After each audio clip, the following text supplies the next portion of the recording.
Hey guys, welcome to our channel. In today's video, we'll learn how to change YouTube Shorts to normal video. So if you want to go ahead and try to watch the short in here onto a normal video, then you're onto the right guide.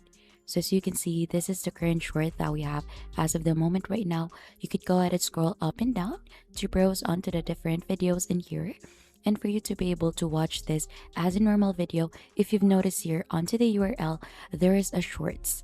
So we're gonna click onto the link onto that one, and then we'll try to go ahead and replace the shorts with watch.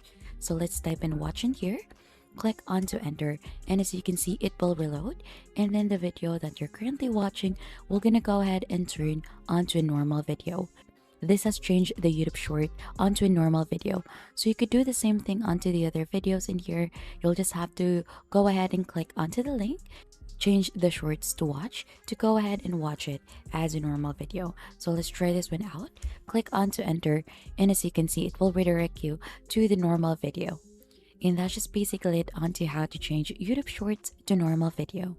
And if you think this tutorial has been helpful, don't forget to hit the like, subscribe, and we'll see you onto our next video.